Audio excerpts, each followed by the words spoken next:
आज हम एक प्रॉब्लम डिस्कशन करने जा रहे हैं, जेई रिलेवेंट प्रॉब्लम है। क्वेश्चन का बैकग्राउंड बहुत अच्छा है। यहाँ पे रोटेशनल मोशन और लीनियर एक्सेलरेशंस का भी स्टडी करेंगे हम लोग। तो बताते हैं क्वेश्चन का बैकग्राउंड क्या है। तो एक बार बताते हैं, क्वेश्चन कह रहा है कि अपने पास एक टेबल है, टेबल के ऊपर हम लोगों ने एक रॉड को रखा है, एक स्ट्रिंग के सहारे हम लोगों ने पुली के थ्रू एक M1 मास को हैंग किए हुए हैं। मुझे ये इग्नोर करना है, पुली का फ्रिक्शन और सरफेस का फ्रिक्शन को इग्नोर करना है क्वेश्चन के अंदर। क्वेश्चन में पूछा जा रहा है कि which point of the rod has a zero acceleration at the moment of the releasing weight. मुझे आईसीए वाला कंडीशन स्टडी करना है, जिसको हम लोग बोलते हैं इंस्टेंटेनियस सेंटर ऑफ एक्सेलरेशन की बात कर रहे हैं।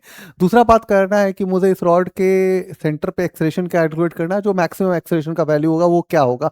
सर्टेन मुझे मास के साथ थोड़ा प्ले करना है। एक बार हम मुझे ये सोचना है कि यदि हम M1 को इनफाइनाइट कर देंगे तब क्या कंडीशन होगा। दूसरा बात ये कर देते हैं कि ये m बहुत छोटा हो जाए इस कंपेयर M1 के, तो एक्सेलरेशन का वैल्यू क्या होगा, मैक्सिमम एक्सेलरेशन, वो फाइंड आउट करके मुझे बताइए।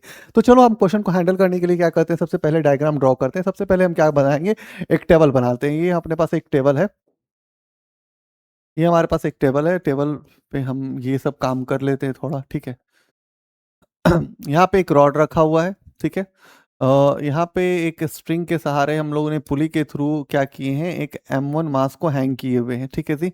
क्लियर है। अब यहाँ पे M1 मास है तो हम लिखते हैं M1 जी वर्टिकली डाउनवर्ड करेगा, यहाँ पे टेंशन टी लगेगा, यहाँ पे भी भाई टेंशन टी लगेगा। क्लियर है। ये इसका सेंटर पॉइंट लेते हैं। यहाँ पे एक लीनियर एक्सेलरेशन की बात कर रहे हैं, जो ट्रांसलेशनल एक्सेलरेशन हो रहा है वो a हो रहा है, ठीक है। अब इसका लेंथ कितना दिया हुआ, l दिया है, इसका मास m दिया हुआ है, तो ये l/2 हो जाएगा और ये l/2 हो जाएगा। इतना तो क्लियरिटी है अपने पास, ठीक है। अब बात करते हैं कि यहाँ पे एक्सेलरेशन लगा कितना, a1। तो इस पॉइंट पे भी जो एक्सेलरेशन लगेगा वो कितना लगेगा, a1 लगेगा। अब यार a1 के साथ इसमें क्या होगा कि एक एंगुलर एक्सेलरेशन भी लगेगा, जिसका हम डिकोड कर लेते हैं अल्फा से, ठीक है। इतना जानकारी होना चाहिए। अब मुझे दो बातें होंगी यहाँ पे। इस a1 को देखो तो a1 के साथ एक ट्रांसलेशनल एक्सेलरेशन लग रहा है और एक रोटेशनल एक्सेलरेशन लग रहा है।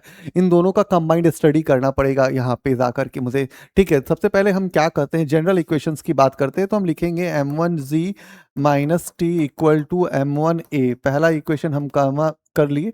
अब हम यहाँ पे रॉड का सेंटर पे कितना फोर्स लग रहा है इस टेंशन के द्वारा, न्यूटन के सेकंड लॉ से पता है कि F equal to m a हो रहा है, तो T इक्वल टू क्या हो जाएगा, एम ए हो जाएगा। इतना चीज़ तो क्लियर कर लिए। अब हम A1 की बात करते हैं। तो A1 equal to a plus l/2 into क्या हो जाएगा, अल्फा हो जाएगा, ठीक है जी। ये आपको जनरली आपको आना चाहिए, आप यदि रोटेशनल डायनामिक्स के प्रॉब्लम को सोल्व कर रहे हैं तो, ठीक है। ये आपको जनरलाइज होगा, नहीं तो फिर आप अपने से फाइंड आउट कीजिए। आपको दिक्कत होगा तो कमेंट बॉक्स में बताइएगा, मैं लिख के दूंगा फिर कैसे निकालना है, ठीक है। इसमें आपको ओमेगा ये सब का स्टडी करके निकलेगा, आप कर सकते हैं, ये फाइंड आउट कर सकते हैं, ठीक है। अब आप चले यहाँ से जब बात करते हैं तो हमारे पास दो बातें हो रही हैं कि यहाँ पे सर जी टॉर्क भी होगा जी, हाँ टॉर्क होगा, tau equal to I into alpha होगा। टॉर्क बराबर फोर्स, फोर्स कितना लग रहा है, टेंशन लग रहा है। परपेंडिकुलर डिस्टेंस कितना है, l/2 है। आई आई की बात करें तो रॉड का इनर्शिया पता है कि क्या होता है, ml²/12 इंटू अल्फा। यहाँ से आप देखो तो यहाँ हो जाएगा a1 इक्वल टू 2a और l अल्फा/2 हो जाएगा। यहाँ से 2a1 कर लो तो 2a और अल्फा इंटू एल कर लेते हैं, ठीक है, ज़्यादा अच्छा लग रहा है लिखने में। तो 2a1 minus 2a equal to alpha into l कर लेते हैं। यहाँ से हम अल्फा को कैलकुलेट करते हैं, तो अल्फा बराबर क्या हो जाएगा, 2 कॉमन हो जाएगा, तो a1 minus A divide by क्या हो जाएगा, एल हो जाएगा, ठीक है। हम जब ये बात करें तो यहाँ प्लस माइनस का भी बात करते हैं, माइनस वाला भी कंडीशन बताएंगे। माइनस ये बताएगा कि आपका जो निगेटिव साइन का वैल्यू देगा और आपको डायरेक्शन का शो करने में थोड़ा हेल्प करेगा, ठीक है। इतना चीज तो आपके पास हो गया। अब यहाँ से आप देख रहे हैं कि टी, यहाँ से यदि आप देख रहे हैं टी बराबर क्या पढ़े हैं भाई सर जी, m/a into l/2 ml²/12 into alpha. Alpha का वैल्यू कितना जा रहा है, 2a1 माइनस ए और l। यहाँ से आप यहाँ से कैंसिल कर सकते हैं, कैंसिल करिएगा, यहाँ से ये वाला भी टर्म मर जाएगा, यहाँ से m मर जाएगा, तो ये बचेगा क्या, a/2 बचेगा और यहाँ पे बचेगा 1/6 और a1 माइनस ए, ठीक है जी। अब यहाँ से आप देखो तो ये बच जाएगा, इधर भी कट जाएगा, तो ये a और ये बच जाएगा, इधर आ जाएगा तो 3a हो जाएगा। a1 माइनस ये कर लेते हैं, ठीक है। तो 3a plus A equal to a1, तो a1 इक्वल टू कितना हो जाएगा, 4a हो जाएगा। आप इक्वेशंस वाइज देख रहे, फर्स्ट है तो मान लीजिए इसको, इसको मान लीजिए सेकेंड इक्वेशन मान लीजिए, तो इसको मान लेते हैं हम लोग तीसरा नंबर का इक्वेशन। अब यहाँ से क्या कर सकते हैं हम, a1 का वैल्यू सब्स्टिट्यूट करें तो अल्फा आ जाएगा। हाँ सर जी, यहाँ से अल्फा आ जा सकता है। अल्फा बराबर क्या हो जाएगा, 2 a1। a1 का वैल्यू कितना डालते हैं, 4a minus A divide by L हो जाएगा। हाँ जी, तो ये अल्फा इक्वल टू क्या हो जाएगा, 6a/l हो जाएगा। अब हम यहाँ पे यही बात करते हैं, a1 इक्वल टू आपका value A minus L by two into alpha करते हैं। अब देखो आप यहाँ पे वैल्यू निकालोगे तो माइनस आएगा, चेकआउट कर लो। तो ये ए हो जाएगा, एल बाई टू हो जाएगा, इंटू 6a l हो जाएगा।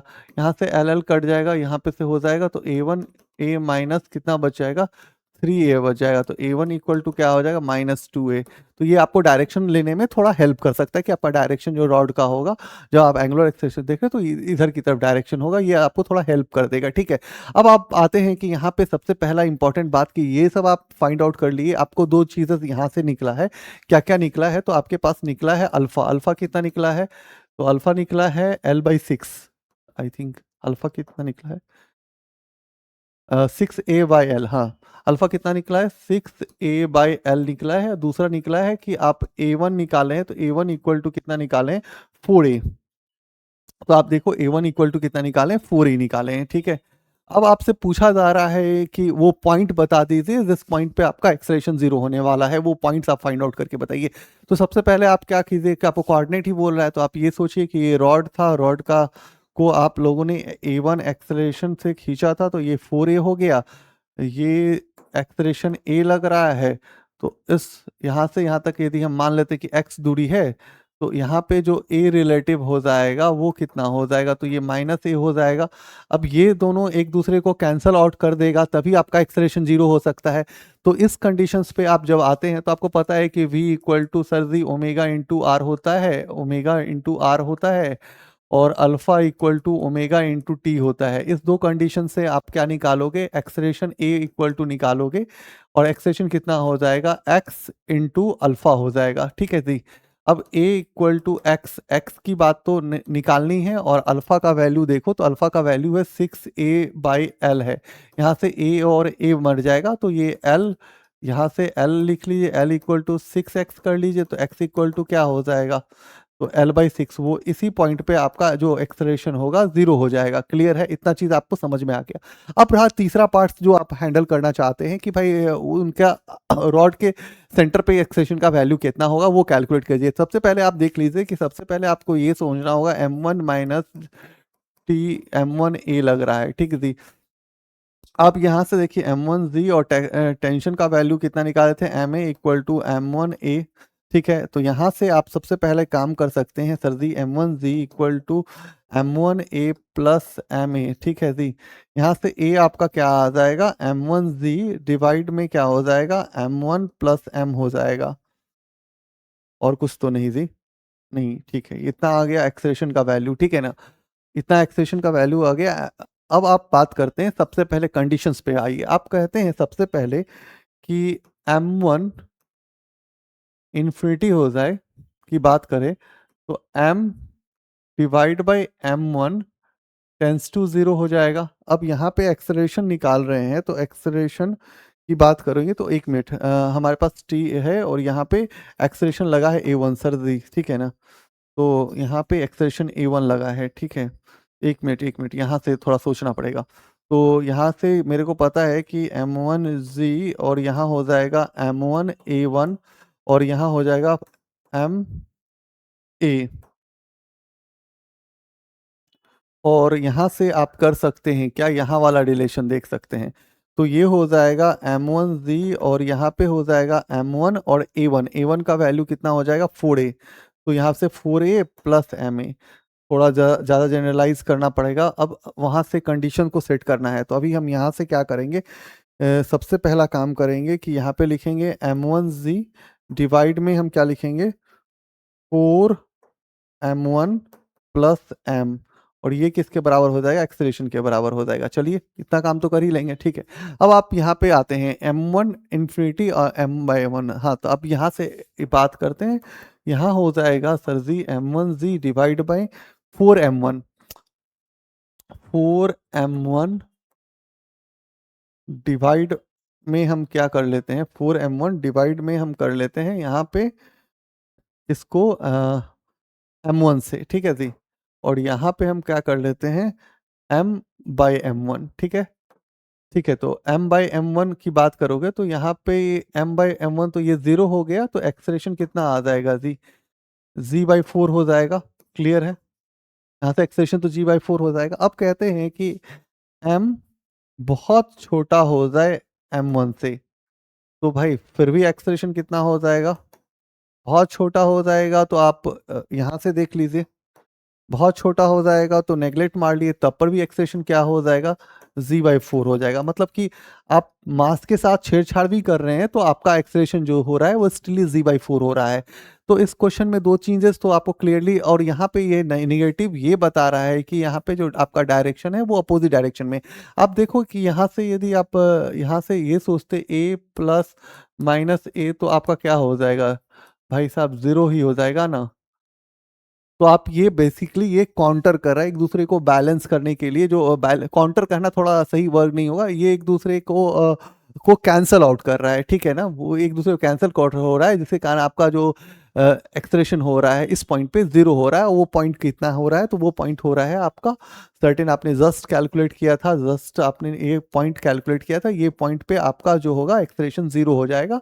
और सर्टेन ये कंडीशंस हेल्पफुल है आपके लिए, ये कंडीशन हेल्पफुल है। इस दोनों पॉइंट्स पे मास बड़ा कर दीजिए, बहुत बड़ा कर दीजिए, या कंपेयरिंग में मास को इसके कंपेयर में बहुत बड़ा रख दीजिए। ये तो मास इनफाइनाइट हो गया यार, और इसके कंपेयर में ये मास बहुत बड़ा हो गया, तब आप एक्सेशन को फाइंड आउट कर रहे हैं। तो फिर आपका एक्सेशन क्या आ रहा है, g/4। तो आज के लिए थैंक यू।